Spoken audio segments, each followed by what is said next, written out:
ॐ जननीं शारदां देवीं रामकृष्णं जगद्गुरुं पादपद्मे तयोषित्वा প্রণমামি মুহুর্মুহু। আজকে আমরা এই মুহূর্তে যে চিকিৎসক শ্রীরামকৃষ্ণ, এই ভাবনায় শ্রীরামকৃষ্ণ ধ্যান অনুভবে আজ চিকিৎসক সারদা মা। এবার চিকিৎসক সারদা মা আমাদের কাছে কেমন করে?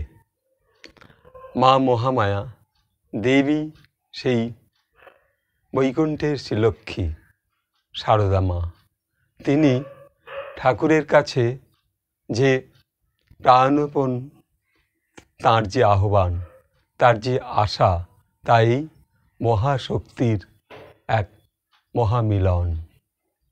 এইখানে মা সারদা মা তিনি আমাদের কাছে কেমন করে পরম চিকিৎসক, তার ভাবনার মধ্য দিয়ে আমরা একটু এগোবো।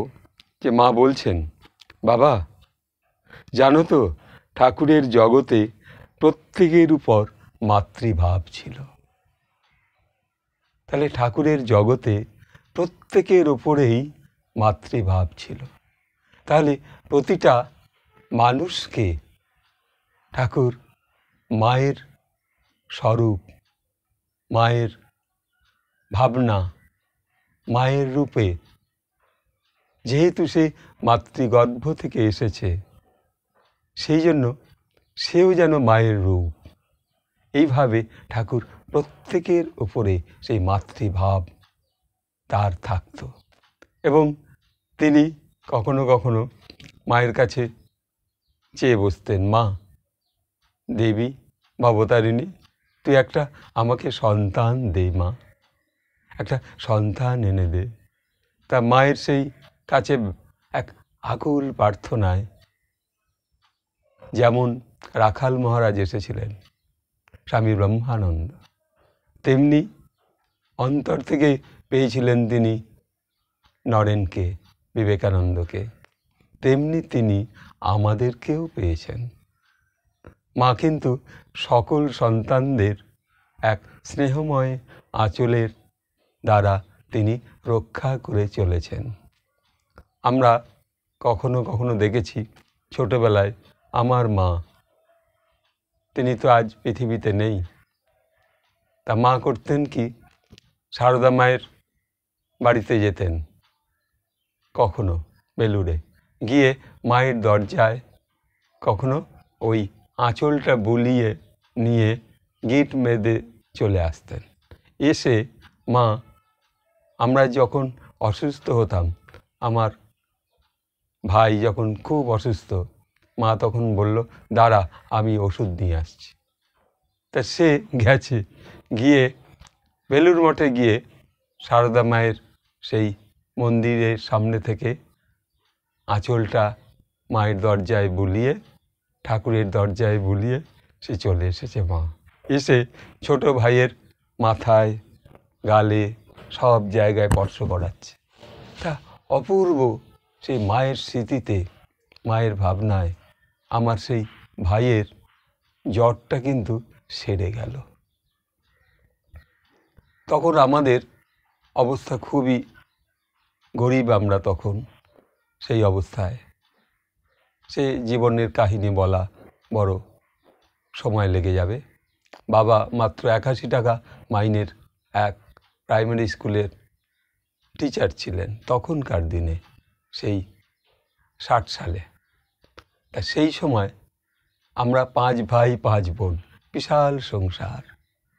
তা আমার মা করতেন কি, সারদা মায়ের কাছে চলে যেতেন, গিয়ে ওই আঁচলটা মায়ের চরণে, কখনো বা আমাদের ঘরে যে সারদা মায়ের ছবি, মায়ের চরণে আঁচলটা বুলিয়ে নিয়ে আমার ভাইয়ের গায়ে, ছোট ভাইয়ের গায়ে, কখনো বা আমার মাথায় স্পর্শ করিয়ে দিচ্ছে।